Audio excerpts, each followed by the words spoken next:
సిరిపురం గ్రామంలో సూర్యుడు మండిపోతున్నాడు. ఊరి చివరన ఉన్న కాంతమ్మగారి మట్టి గుడిసెలో వాతావరణం స్తబ్దుగా ఉంది. గుడిసెపైనున్న తాటాకులు ఎండకు ఎండిపోయి గాలికి రెపరెపలాడుతున్నాయి. ఇంట్లో తినడానికి సరైన తిండి లేదు. రాము రోజంతా పొలంలో కష్టపడి వట్టి చేతులతో నీరసంగా ఇంటికొచ్చాడు. అమ్మా రాధా, కాసిని మంచినీళ్ళివ్వండి. ఈరోజు పొలంలో పని లేదు. ఎండలకు భూమి బీటలు వారింది అని దొరగారు పనిలో నుండి పంపేశారు. ఈరోజు మనకు పస్తులు తప్పేలా లేవు. ఏవండి, మీ ముఖం చూస్తుంటే ప్రాణం తరుక్కుపోతుంది. పొద్దున్నుండి ఒక్క మెతుకు కూడా మీ కడుపులో పడలేదు. ఇంట్లో పిడికెడు బియ్యం కూడా లేవు. గంజినీళ్లు కాద్దామన్నా కుండ ఖాళీగా ఉంది.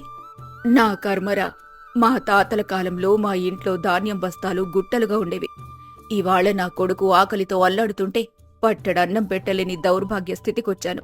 మన పెరట్లో ఉన్న పెద్ద మామిడి చెట్టుకు కాయలు కాపు కాస్తున్నాయి కాని వాటిని కోసుకొని తినడానికి ఇంట్లో ఉప్పు కారం కూడా లేవు. అత్తయ్య, మీరన్నమాట నిజమే. మన పెరట్లో ఉన్న మామిడి చెట్టు నిండా పచ్చని మామిడికాయలు గుత్తలు గుత్తలుగా వేలాడుతున్నాయి. మీ చేతి ఆవకాయ పచ్చడంటే ఊర్లో అందరికీ ప్రాణం కదా. ఎప్పుడైనా పండగలకు మీరు పచ్చడి పెడితే చుట్టుపక్కల 4 ఇళ్ల వాళ్ళొచ్చి అడిగి మరీ తీసుకెళ్లేవారు. ఆ మామిడికాయలతో మనం ఆవకాయ పెట్టి సంతలో అమ్మితే ఏంటి? ఏమే రాదా, నీకు మతిపోయిందా ఏంటి? మన వంశం పరువు ఏమవ్వాలి? ఎప్పుడైనా మనం వండుకొని తినడమే కాని పచ్చళ్ళమ్ముకొని బతికే కర్మ మనకు పట్టలేదు. 10 మంది ముందు కూర్చొని పచ్చడమ్మితే ఊరంతా నవ్వుతుంది. మన రాము పరువు ఏం కావాలి? అమ్మా, రాధ చెప్పేది కూడా నిజమే కదా. పస్తులు ఉండి చనిపోవడం కంటే కష్టపడి బతకడంలో తప్పులేదు. మన పరువు ఆకలిని తీర్చదు అమ్మా. రాధ ఆలోచన నాకు నచ్చింది. అత్తయ్య, దయచేసి నా మాట వినండి. శ్రమించడం అవమానం కాదు, అప్పుల పాలు కావడం అవమానం. మీ చేతి వంటలో లక్ష్మీదేవి ఉంది. ఆ తల్లిని మనం నమ్ముకుంటే ఈ కష్టాలన్నీ తీరిపోతాయి. ఒక్కసారి నా మాట నమ్మి చూడండి. కాంతమ్మ కాసేపు ఆలోచించింది. కొడుకు ఆకలి ముఖం, కోడలి మాటల్లోని నిజాయితీ చూసి ఆమె పట్టుదల సడలింది. సరేలే రాధా, నీ ఇష్టం. రేపొద్దున్నే సుబ్బయ్య కొట్టుకెళ్ళి అప్పుగా ఉప్పు కారం నూనె తీసుకురా, పని మొదలు పెడతాం అని ఒప్పుకుంది. మరుసటి రోజు ఉదయాన్నే రాము చెట్టెక్కి 100 కొద్దీ లేత పుల్లటి మామిడికాయల్ని కోసి కింద దించాడు.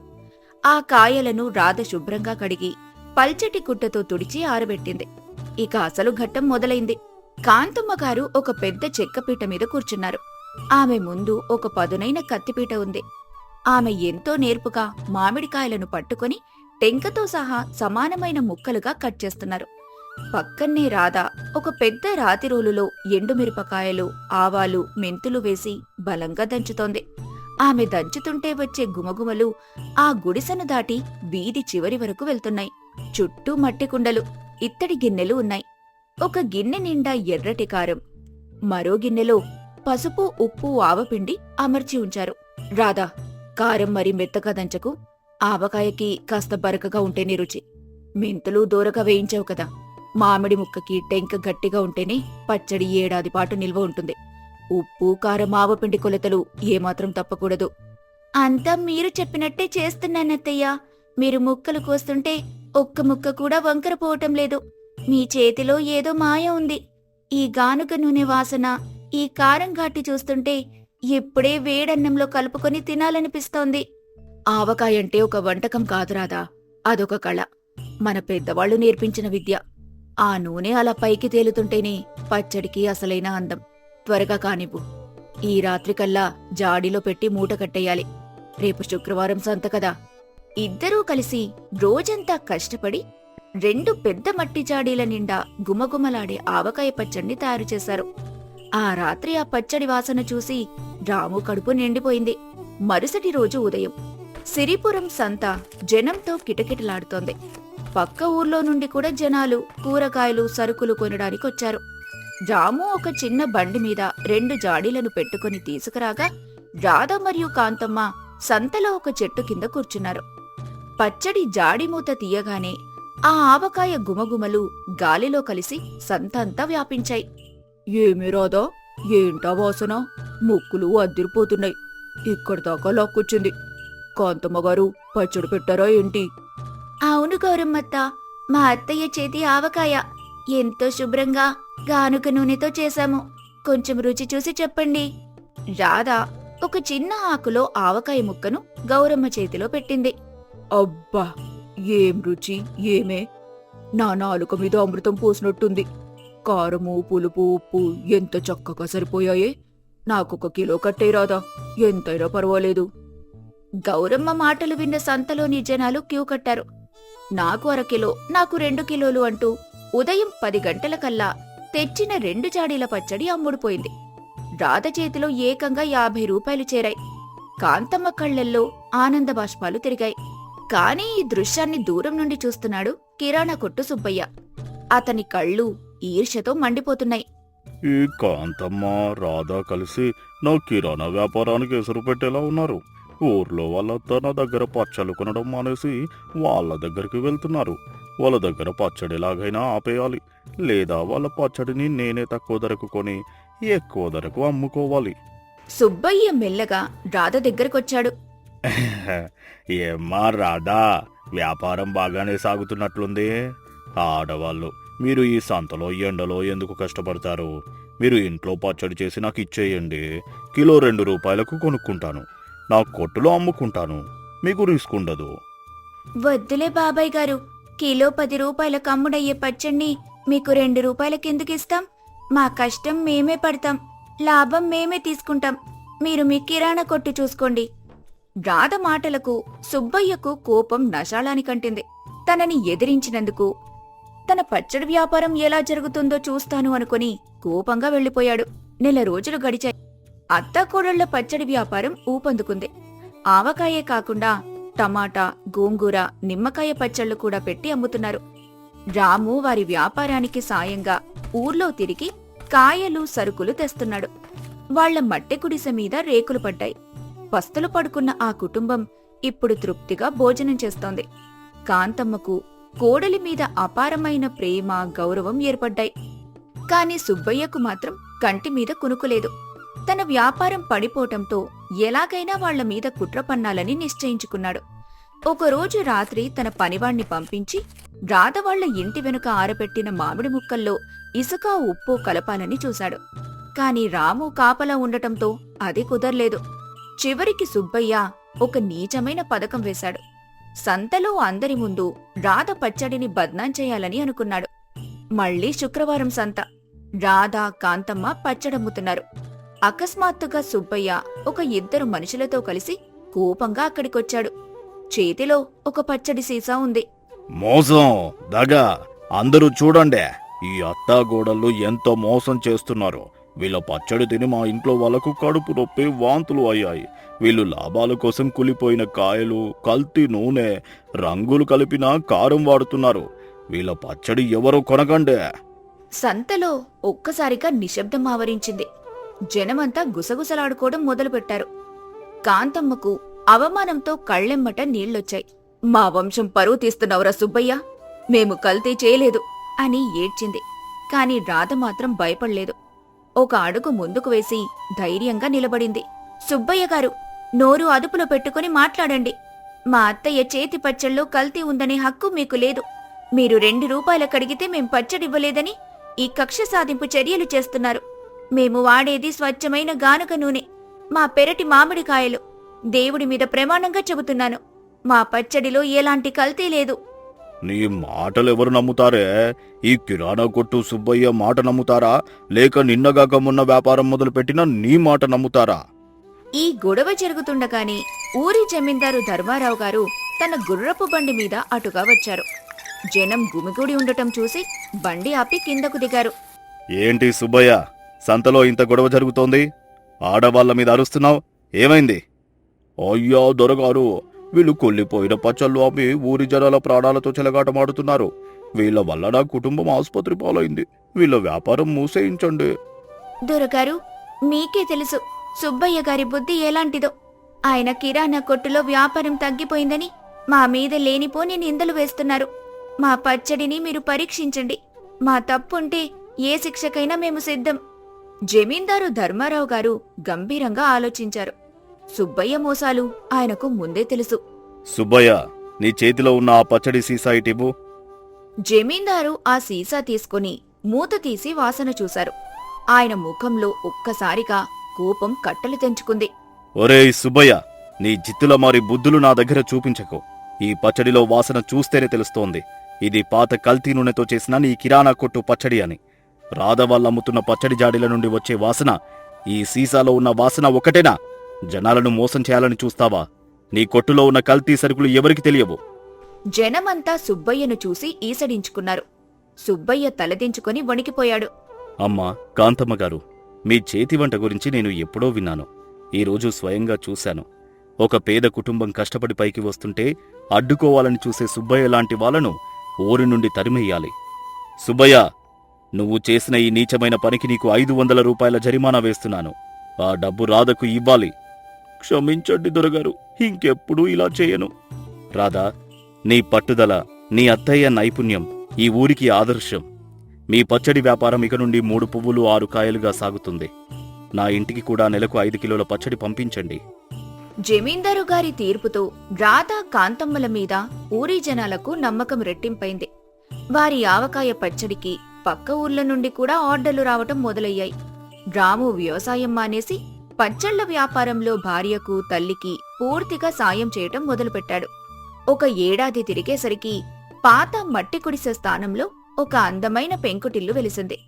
ఇల్లంతా పచ్చడి జాడీలతో కళకళ్లాడుతోంది.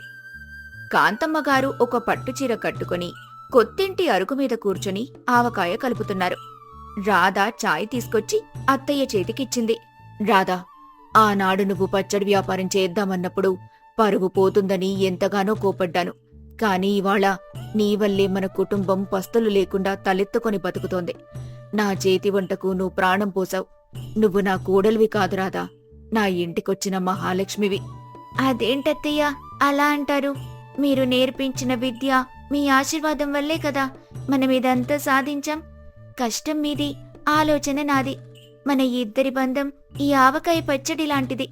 ఏళ్లు గడిచే కొద్దీ రుచి పెరుగుతూనే ఉంటుంది కాని తగ్గదు. రాము అక్కడే నిలబడి వాళ్ళిద్దర్నీ చూసి గర్వంగా నవ్వుకున్నాడు.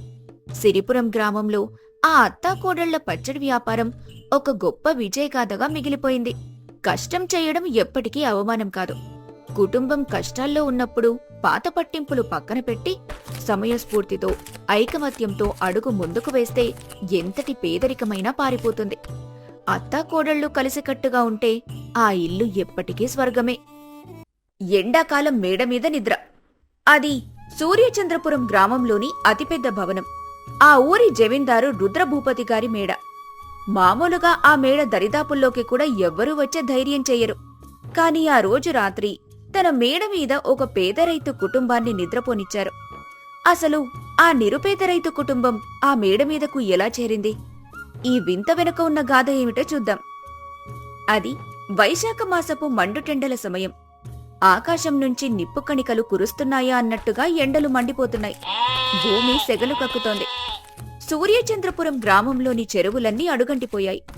అప్పుడే రాములు అనే ఒక నిరుపేద రైతు తన ఎడ్లబండి మీద ధాన్యం బస్తాలు వేసుకుని నిదానంగా ఊరి పొలిమేర్లలోకి వస్తున్నాడు. రాములు ముఖం ఎండకు కమిలిపోయింది. తలపాగా తడిసి ముద్దయింది. గొంతు ఎండిపోయి కళ్లల్లో నీళ్లు తిరుగుతున్నాయి. ఎడ్లు కూడా నోరు తెరిచి ఆయాసపడుతున్నాయి. పదండి తండ్రి, ఇంకొంచెం దూరం వెళ్తే ఇంటికి చేరుకుంటాం. మీకు దప్పికగా ఉందని నాకు తెలుసు. కానీ ఈ ఊరిలో ఎక్కడా నీటి చుక్కలేదు. నా బతుకులాగే మీ బతుకులు కూడా ఈ ఎండలో మాడిపోతున్నాయి. ఈ గింజలమ్మితే గాని మన ఇంట్లో పొయ్యి వెలగదు తండ్రి. కాస్త ఓపిక పట్టండి. రాములు ఎలాగోలా ఇంటికి చేరుకున్నాడు. రాములు రాగానే లక్ష్మి ఒక గ్లాసు నీళ్లు తెచ్చి ఇచ్చింది. కాని ఆ నీళ్లు కూడా వేడిగా ఉన్నాయి. రాములు ఆ నీళ్లను గటగటా తాగి అరుగు మీద కూర్చున్నాడు. ఏవయ్యా, వచ్చారా? ఆ ముఖం చూడండి, ఎండకు ఎలా మాడిపోయిందో. బయట ఎండ చూస్తుంటేనే ప్రాణం పోయేలా ఉంది. ఈ పెంకుటింట్లో ఉండటం కంటే బయట చెట్టు కింద ఉండటం మేలనిపిస్తోంది. కాని బయట వేడిగాలి చంపేస్తోంది. గ్లాసులో నీళ్లు కూడా నిప్పుల్లా ఉన్నాయ్యా. మీరలా ఎండలో తిరగటం నా మనసుకి కష్టంగా ఉందయ్యా. మీ ముఖం చూడండి, నిప్పులో వేసినట్టు కందిపోయింది. ఈ పూటకి గంజినీళ్లు తాగి పడుకుంటే రేపటి సంగతి ఆ దేవుడే చూడాలి. నిజమే లక్ష్మి, ఊరంతా ఎడారిలా మారిపోయింది. జమీందారు గారు చాటింపు వేయించారు, ఎవరూ బయటకు రావద్దని. కాని మనం పనులకు వెళ్ళకపోతే మన పొట్ట గడిచేదెలా? ఆయన చెప్పినట్టు ఇంట్లో కూర్చుంటే ఆకలి చంపుతుంది, బయటకి వెళ్తే ఎండ చంపుతుంది. ఆ 100 ఎకరాల ఆసామికి ఆకలి బాధ ఏం తెలుస్తుంది లక్ష్మి? ఆయన మెడలో చల్లని గాలి ఉంటుంది, మన పెంకుటిల్లి మాత్రం నిప్పుల కొలిమిలా ఉంది. రాత్రంతా నిద్ర పట్టడం లేదు, చుక్క గాలి కూడా రావడం లేదు. ఈ కరువు మనల్ని ఇలా ఏ గట్టున చేరుస్తుందో ఏమో. నా కష్టమంతా ఈ ఎండలో ఆవిరైపోతుంటే చూస్తూ ఉండలేకపోతున్నాను లక్ష్మి. మీరలా అంటే ఎలాగయ్యా? మన కష్టం కన్నా అమ్మ పరిస్థితి చూస్తుంటేనే నాకు ఏడుపు వస్తుంది. ఆ పెంకుల నుంచి వచ్చే సెగలు ఆ ముసలి ప్రాణాన్ని ఉక్కిరిబిక్కిరి చేస్తున్నాయి. అమ్మకి గాలి ఆడక విసనకర్రతో గంటల తరబడి విసురుతున్నాను, కాని అది వేడి గాలినే పోస్తోంది. మనకి ఆకలి తీరితే సరిపోతుందనుకున్నాం కాని ఇప్పుడు ప్రాణం నిలుస్తుందా లేదా అన్నదే పెద్ద దిక్కైపోయిందయ్యా. ముసలమ్మ రాజమ్మ మూలలో కూర్చొని దమ్ము తీసుకుంటోంది. ఆమె కళ్ళు నీళ్లు నిండి ఉన్నాయి. వయసు మళ్లిన ప్రాణం ఆ వేడిని తట్టుకోలేకపోతుంది. నాయనా రాములు, ఈ ఎండ నన్ను మింగేసేలా ఉందిరా. ఊపిరి పీల్చుకుందామంటే గాలి రావడం లేదు, నిప్పులు మింగుతున్నట్టుంది. నా ముసలి ప్రాణం మీ సెగలకు తట్టుకోలేదు నాయనా. చలికాలం వస్తే బాగుండనిపిస్తోందిరా. ఈ గూటిలో గాలాడటం లేదు, ప్రాణం ముక్కున దాకా వచ్చి కొట్టుకుంటోందిరా. బాధపడకవ్వా, ఏదో ఒక దారి దొరక్కపోదు. అప్పుడే వీధిలో జమీందారు గారి చాటింపు వినిపించింది. ఓహో, సూర్యచంద్రాపురం గ్రామ ప్రజలారా, ఎవరూ మధ్యాహ్నం వేళ బయటకు రావద్దు, వడదెబ్బ కొట్టే అవకాశం ఉంది. ఇది జమీందారు గారి ఆజ్ఞ అని చాటింపు వేస్తారు. రాములు, లక్ష్మి బయటికొచ్చి చూశారు. పక్కింటి సుబ్బమ్మ కూడా అరుగు మీద కూర్చొని ఉంది. చూసావా సుబ్బమ్మక్క, జమీందారు గారు బయటకి రావద్దని ఆజ్ఞ వేశారు. కాని మన పరిస్థితేంటి? బయటికెళ్ళకపోతే తిండి దొరకదు, వెళ్తే ఎండ చంపేస్తుంది. ఈయన మంచోడో చెడ్డవాడో అర్థం కావటం లేదే. ఏముంది లక్ష్మి, జమీందారులకి అన్నీ ఉంటాయి. వాళ్ల మేడల్లో చల్లని గాలుంటుంది, కుండలో చల్లని నీళ్లు ఉంటాయి. మన బతుకులింతే, కష్టపడితే కాని ముద్ద నోట్లోకి వెళ్ళదు. ఆయనకేముంది, ఏదో ఒక ఆజ్ఞ వేస్తాడు. మన చెమట చుక్కల విలువ వాళ్లకేం తెలుసు? మన ఆకలిని చూడనాయనా, మన ఆరోగ్యం గురించి చెబుతుంటే నవ్వొస్తోందే. అదే నా ఆలోచన కూడా సుబ్బమ్మక్క. మనకేమీ కాకూడదు అని బయటకు రావద్దంటున్నాడు. మరి మనం ఆకలితో చావకుండా ఏం చేయాలో ఆయనకు తెలియదా? మన ఆకలికి ఆయన చెడ్డవాడనాలా, లేక మన ఆరోగ్యం మీద ఆయనకున్న మంచితనానికి మంచివాడనాలా? ప్రాణం పోయేటప్పుడు ఈ ఆలోచనలే వస్తున్నాయి. ఏదైనా కాని రాములు, మనలాంటి వాళ్లకి ఎండాకాలం ఒక శాపం. రాత్రి కూడా నిద్ర పట్టడం లేదు, ఒళ్ళంతా ఉడికిపోతుంది. రాత్రయ్యింది. అందరూ పడుకున్నారు కాని ఎవ్వరికీ నిద్ర పట్టడం లేదు. గాలి అస్సలాడటం లేదు. పెంకుటిల్లు ఇంకా వేడిని కక్కుతూనే ఉంది. మధ్యరాత్రి సమయం. ముసలవ్వ రాజమ్మకు ఒక్కసారిగా ఊపిరి తీసుకోవటం ఇబ్బందిగా మారింది. ఆమె ఆయాసంతో గిలగిల్లాడుతోంది. అవ్వా, ఏమైందవ్వా? లక్ష్మి, త్వరగాలే, అవ్వకేమో అవుతోంది. రాజమ్మవ్వా, మాట్లాడవా? అయ్యో, అవ్వ గాలి ఆడటం లేదని అంటోంది. కళ్ళు తేలేస్తోందయ్యా. విసనకర్రతో విసురుతున్నా కూడా వేడిగాలే వస్తోంది. ఏవండి, త్వరగా ఏదైనా చెయ్యండి, అవ్వ ప్రాణం పోయేలా ఉంది. ఈ సమయంలో ఎక్కడికి వెళ్ళాలి? ఊరిలో అందరూ తలుపులు వేసుకునున్నారు లక్ష్మి. నేను జమీందారు గారి దగ్గరికి వెళ్తాను. ఆయన దగ్గరేమైనా మందులుంటాయేమో, లేదంటే గుర్రం బండైనా ఉంటుంది, పట్టణానికి తీసుకెళ్ళొచ్చు. నువ్వు ధైర్యంగా ఉండు, నేనిప్పుడే వస్తాను. రాములు పిచ్చివాడిలా జమీందారు రుద్రభూపతి గారి మేడవైపు పరిగెత్తాడు. గేటు దగ్గర కావలి వాళ్లను బ్రతిమాలి జమీందారు గారిని నిద్రలేపమన్నాడు. జమీందారు బయటకొచ్చాడు. అయ్యా, జమీందారు గారు, నా తల్లి ప్రాణం పోయేలా ఉందయ్యా. ఈ ఎండలకి గాలాడక ఆమె ఊపిరి పీల్చుకోలేకపోతుంది. ఇంట్లో ఉంటే చచ్చిపోయేలా ఉందయ్యా.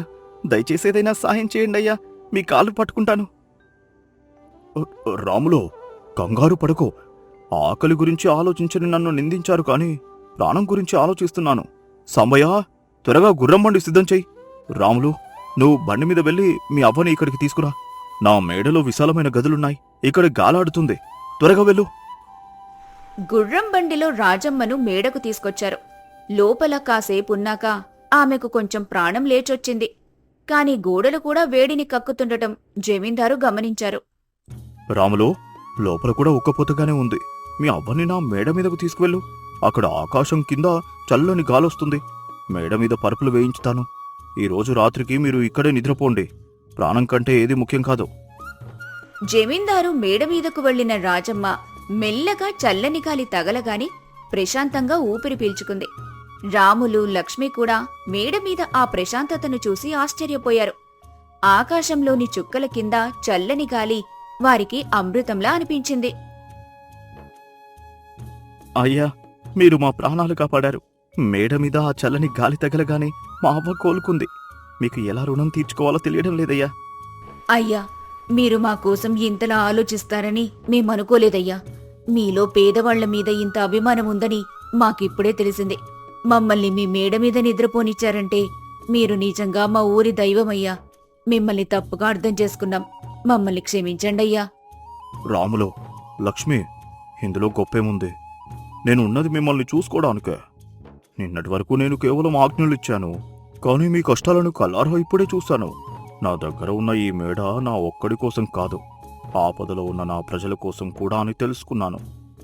ఆ రోజు సాయంత్రం జమీందారు రుద్రభూపతి గారు తన మేడగదిలో కిటికీ దగ్గర నిలబడి దీర్ఘంగా ఆలోచిస్తూ ఊరిని చూస్తున్నారు. ఆయన భార్య జయమ్మ అక్కడికొచ్చింది. నిన్న రాత్రి జరిగిన సంఘటన వారిద్దరి మనసులను పూర్తిగా మార్చేసింది. చూసావా జయమ్మ, ఇన్నాళ్ళు ఈ మేడ మీద నుంచి ఊరిని చూశాను, కానీ ఆ ఊరి జనాల అసలు కష్టాలను మాత్రం చూడలేకపోయాను. నిన్న రాత్రి రాములు అవ్వపడిన ఆవేదన చూస్తుంటే నా గుండె తరుక్కుపోయింది. గాలాడక ఆ ముసలి ప్రాణం ఎంత విలవిలలాడిందో చూస్తే నా దగ్గరున్న ఈ సంపద, ఈ మేడ అంతా వ్యర్థమనిపించింది. నేను వారికి చాలా దూరంగా ఉన్నానని ఇప్పుడే నాకు అర్థమైంది. అవునండి, నిన్న రాత్రి ఆ దృశ్యం చూశాక నా మనసు కూడా కలత చెందింది. ఆ పేదవాళ్లు పడే కష్టం మనం ఊహించలేము. అందుకే ఒక నిర్ణయం తీసుకున్నాను జయమ్మ. ఈ రోజు నుంచి ఈ ఊరిలో ఎవరికి కష్టం వచ్చినా, ఆకలి వేసినా నేను దగ్గరుండి ఆ బాధను తీరుస్తాను. ఈ ప్రజల కన్నీళ్లు తుడవడమే నా ధర్మం. చాలా మంచి మాట చెప్పారు. ఎలాగూ మనకు పిల్లలు లేరు. మన తర్వాత మన వంశాన్ని ముందుకు తీసుకెళ్లేవారూ లేరు. అందుకే ఈ రోజు నుంచి ఈ ఊరి ప్రజల్ని మనం బిడ్డల్లా భావిద్దాం. వారి సంతోషమే మన వారసత్వం అనుకుందాం. మీకు ఏది చేయాలనిపిస్తే అది ధైర్యంగా చెయ్యండి. నా మద్దతు మీకు ఎప్పుడూ ఉంటుంది. భార్య ఇచ్చిన ధైర్యంతో జమీందారు గారి మనసు కొత్త వెలుగుతో నిండిపోయింది. ఎంతో మంది రాములు లాంటి వాళ్లు, రాజమ్మ లాంటి ముసలివాళ్లు ఆ పెంకుటిళ్లల్లో ఊపిరి ఆడక నరకం చూస్తున్నారని ఆయనకు అర్థమైంది. వెంటనే మళ్లీ ఒక చాటింపు వేయించారు. ఓహో, సూర్యచంద్రాపురం గ్రామ ప్రజలారా, జమీందారు గారి విన్నపం వినండి. ఎవరికైనా రాత్రిపూట ఇళ్లలో గాలాడక ఉక్కపోతతో ఇబ్బంది పడుతుంటే మీరు ఎటువంటి సంకోచం లేకుండా జమీందారు గారి తోట బంగ్లా మేడ మీదకు రావచ్చు. అక్కడ అందరికీ చల్లని గాలి, వసతి కల్పిస్తాము. ఇది జమీందారు గారి ఆజ్ఞ కాదు, ఆయన ప్రేమ. అందరం కలిసి ఈ కరువును దాటుదాం. ఆ చాటింపు విన్న ఊరి జనం కళ్లల్లో ఆనంద బాష్పాలు చిందాయి. లక్ష్మి తన తప్పు తెలుసుకుని సిగ్గుపడింది.